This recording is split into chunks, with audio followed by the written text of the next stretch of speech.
Hi friends, welcome to my channel. ಎಲ್ಲರೂ ಹೇಗಿದ್ದೀರಿ? I hope ಎಲ್ಲ ಚೆನ್ನಾಗಿದ್ದೀರಿ ಅಂದ್ಕೊಂಡಿದ್ದೀನಿ. ನಾನು ತುಂಬಾ ಚೆನ್ನಾಗಿದ್ದೀನಿ, ಆರಾಮಾಗಿದ್ದೀನಿ. ಫ್ಲಿಪ್ಕಾರ್ಟಲ್ಲಿ ಮ್ಯಾಟ್ ಬುಕ್ ಮಾಡಿದ್ದೆ. ಮ್ಯಾಟು ಮತ್ತು ಒಂದು ಶಾಂಪೂ, ಹೇರ್ ಫಾಲ್ ಕಂಟ್ರೋಲ್ ಅಂತ ಹೇಳಿದರು. ಹಾಗಾಗಿ ಒಂದು ಶಾಂಪೂ ಮತ್ತು ಮ್ಯಾಟ್ ಬುಕ್ ಮಾಡಿದ್ದೀನಿ. ಬನ್ನಿ ಅನ್ಬಾಕ್ಸಿಂಗ್ ಮಾಡೋಣ. ಹೇಗಿದೆ ನೋಡೋಣ. ಮ್ಯಾಟ್ ಯಾವ ಥರ ಬಂದಿದೆ ನನಗೆ ಗೊತ್ತಿಲ್ಲ ಯಾವ ಥರ ಇದೆ ಅಂತೇಳಿ. ನಿಮ್ಮ ಎದುರಿಗೆ ನಾನು ಓಪನ್ ಮಾಡ್ತಾ ಇರೋದು. ಹೇಗಿದೆ ನೋಡೋಣ. ಬಾತ್ರೂಮ್ ಮ್ಯಾಟ್ ಅಂತ ಏನೋ ಇತ್ತು ಅದರ ಮೇಲ್ಗಡೆ, ಬಟ್ ಕ್ವಾಲಿಟಿ ಎಲ್ಲ ಹೇಗೆ ಬರುತ್ತೆ ಏನು ಬರುತ್ತೆ ಗೊತ್ತಿಲ್ಲ. 336 ತೊಗೊಂಡ್ರು 3 ಮ್ಯಾಟಿಂದ 336. ಬಟ್ ನೋಡ್ತಿದ್ದಂಗೆ ನಂಗೆ ಸ್ವಲ್ಪ ಖುಷಿ ಆಯಿತು. ಚೆನ್ನಾಗಿ ಬಂದಿದೆ, ಪರವಾಗಿಲ್ಲ. ಮ್ಯಾಟ್ ಅದು ನೀರು ಒದ್ದೆ ಕಾಲು ಬೇಗ ಡ್ರೈ ಆಗುತ್ತಲ್ಲ, ಆ ಟೈಪಲ್ಲಿ ಸ್ಪ್ರೆಡ್ ಆಗದಿರೋ ಥರ. ಈಗ ನಾವು ಮಾಮೂಲಿ ಮ್ಯಾಟಲ್ಲಿ ಏನು ಹಾಕ್ತೀವಿ ಅದು ಸ್ವಲ್ಪ ಒದ್ದೆ ಥರ, ಮ್ಯಾಟು ಒದ್ದೆ ಆಗಿಬಿಡುತ್ತೆ. ಆ ಥರ ಇರೋದಲ್ವ, ಇದರಲ್ಲಿ ಆ ಥರ ಆಗಲ್ಲ ಅಂಥೇಳಿ ನಾನು ಅದು ನೋಡಿದಾಗ ಎಲ್ಲದಕ್ಕೂ ಬರೀ ಬಾತ್ರೂಮ್ ಅಂತಲೇ ಹೆಸರು ಬರುತ್ತೆ ಅಂದ್ಕೊಂಡಿದ್ದೆ. ಬಟ್ ಅದು 2 ಹೋಮು 1 ಬಾತ್ರೂಮ್ ಅಂತ ಕೊಟ್ಟಿದ್ದಾರೆ. ನಾನು ಬಾತ್ರೂಮ್ ಅಂತಲೇ ಬರುತ್ತೆ ಅಂತ ಹೇಳ್ಬಿಟ್ಟು ನನ್ನ ಫ್ರೆಂಡ್ಗೆ ಹೇಳಿದ್ದೆ, ನಾನು ಒಂದು ತೊಗೋತೀನಿ, ನೀನೊಂದು ತೊಗೋ, ಇನ್ನೊಬ್ರಿಗೆ ಇನ್ನೊಂದು ಕೊಡೋಣ, ಬಾತ್ರೂಮ್ ಅಂತಲೇ ಬರುತ್ತೆ ಅದ್ರ ಮೇಲೆ ಹೆಸರು ಅಂತ. ಬಟ್ ಆದರೆ ಚೆನ್ನಾಗಿ ಬಂದಿದೆ. ಕ್ಲಾತ್ ವೈಸು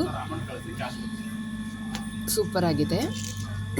ಒಂಥರ ವೆಲ್ವೆಟ್ಟು ಸಾಫ್ಟಿ ಥರ ಇದೆ. ಅದು ಕೆಳಗಡೆ ನೆಲಕ್ಕೆ ರಬ್ಬರ್ ಶೀಟ್ ಕೊಟ್ಟಿದ್ದಾರಲ್ಲ, ಅದು ಮೂವ್ ಆಗೋಲ್ಲ ಆ್ಯಕ್ಚುಲಿ.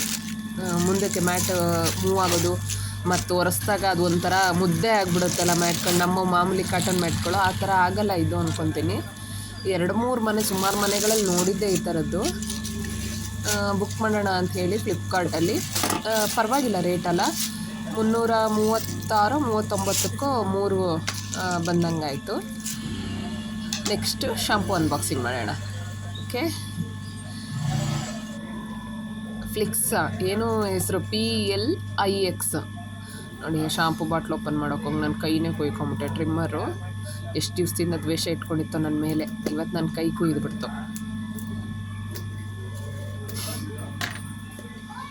ಓಪನ್ ಮಾಡ್ತಾ ಇದ್ದೀನಿ.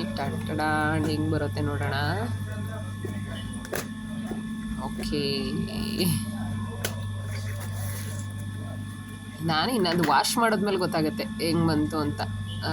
ಬಟ್ ಕ್ವಾಲಿಟಿ ಎಲ್ಲ ಚೆನ್ನಾಗಿದೆ. ರೋಸ್ಮೆರಿ ವಾಟರ್ದು ತುಂಬ ಅಂದರೆ ತುಂಬ ಹೇರ್ ಫಾಲ್ ಆಗ್ತಿತ್ತು. ಹೇರ್ ಫಾಲ್ ಆಗೋಕ್ಕೂ ಕಾರಣ ನನಗೆ ಗೊತ್ತಿದೆ, ಏನೋ ಥೈರಾಯ್ಡ್ ಇದೆ ನನಗೆ. ಥೈರಾಯ್ಡ್ ಇರೋದ್ರಿಂದ ಹೇರ್ ಫಾಲ್ ಮಾಮೂಲಿ. ನಾನು ಫುಲ್ ಮುಡಿ ಕೊಟ್ಬಿಟ್ಟಿದ್ದೆ ನಾನು, ಈ ಹೇರ್ ಫಾಲ್ ನೋಡಿ ಸಾಕಾಗಿ. ಬಟ್ ಆದರೆ 3 ಇಯರ್ಸ್ ಆಯಿತು. ಮತ್ತು ಹೀಗೆ ಹೇರ್ ಕಟ್ ಮಾಡಿಸಿದ್ದೀನಿ. ಸ್ವಲ್ಪ ಲೆಂತಿ ಚೆನ್ನಾಗಿ ಬಂದಿದೆ. 3 ಇಯರ್ಸ್ಗೆಲ್ಲ ಇಷ್ಟು ಚೆನ್ನಾಗಿ ಬರುತ್ತೆ ಹೇರ್ ಅಂದ್ಕೊಂಡಿರಲಿಲ್ಲ ನಾನು. ಬಟ್ ಒಂದು ಫ್ರೀ ಗಿಫ್ಟ್ ಕೊಟ್ಟಿದ್ದಾರೆ. ಆ್ಯಕ್ಚುಲಿ ಏನು ಅಂತ ಅಂದರೆ ಸೀಡ್ಸ್. ಅದು ಏನು ಸೀಡ್ಸ್ ಅಂದರೆ ಏನಿದೆಯೋ ಅದ್ರ ಗೊತ್ತಿಲ್ಲ. ಏನು ಅದು ಒದ್ದೆ ಮಾಡೋದಾ ಇಲ್ಲ ಬಾಟ್ಲೊಳಗೆ ಹಾಕೋದಾ ಏನು ಅಂತ ಗೊತ್ತಿಲ್ಲ. But free gift seeds packet ಅದು ಆ ಥರ ಕೊಟ್ಟಿದ್ದಾರೆ. ಅದು ಹೆಂಗೆ ಮಾಡೋದು? ಪಾಟ್ ಒಳಗಡೆ ಹಾಗೆ ಹಾಕ್ಬಿಡೋದಾ? ಅದು ಓಪನ್ ಮಾಡೋದಿರೋ ಥರ? ಅದು ಏನು ಮಾಡೋದು ಅಂತಲೂ ನನಗೆ ಗೊತ್ತಿಲ್ಲ. ಬಟ್ ಅದ್ರ ಜೊತೆ ಬಂದಿದೆ, ಖುಷಿ ಆಯಿತು. ಓಕೆ ಅಂತ. ಆಮೇಲೆ ಅವ್ರದ್ದು ಪ್ರಾಡಕ್ಟ್ಗಳು ನಮ್ಮಲ್ಲಿ ಏನೇನು ಪ್ರಾಡಕ್ಟ್ಗಳು ಸಿಗುತ್ತೆ ಅನ್ನೋದೊಂದು ಕಳಿಸಿದ್ದಾರೆ. ಆಮೇಲೆ ಅಲ್ಲಿಂದ ಇವಾಗ ಫ್ಲಿಪ್ಕಾರ್ಟಲ್ಲಿ ಅದೊಂದು ಮಾಡ್ತಾರಲ್ಲ, ಗುಡ್ ರಿವ್ಯೂ ಕೊಟ್ಟರೆ 5 ರಿವ್ಯೂ ಕೊಟ್ಟರೆ ಅದು ಇದು ಗಿಫ್ಟ್ ಇದೆ, ಇಲ್ಲ ಇದು ನಿಮಗೆ ವೋಚರ್ ಸಿಗುತ್ತೆ, ಹಾಗೆ ಹೀಗೆ ಅಂತ ಹೇಳ್ತಾರೆ. ಮತ್ತು ಕ್ಯಾಶ್ ಬ್ಯಾಕ್ ಆಗುತ್ತೆ ಅಂತ ಹೇಳ್ತಾರೆ. ಬಟ್ ಇವ್ರು ಕ್ಯಾಶ್ ಬ್ಯಾಕ್ದೇನೇ ಹಾಕಿಲ್ಲ. ಬಟ್ ಇಬ್ಬರು 2 ಲೆಟರ್ ಕೊಟ್ಟಿದ್ದಾರೆ. 2 ಲೆಟರಲ್ಲೂ ನೀವು ನಮ್ಮ ಚೂಸ್ ಮಾಡೋಕ್ಕೆ ತುಂಬ ಖುಷಿ ಆಯಿತು. ಇದಕ್ಕೆ ಒಳ್ಳೆ ರಿವ್ಯೂ ಕೊಡ್ತೀರಾ ಅಂತ ಅಂದ್ಕೊಂಡಿದ್ದೀವಿ ಅಂತ ಹೇಳಿ ಬರೆದಿದ್ದಾರೆ ಅಷ್ಟೇ. Thank you for watching. Bye.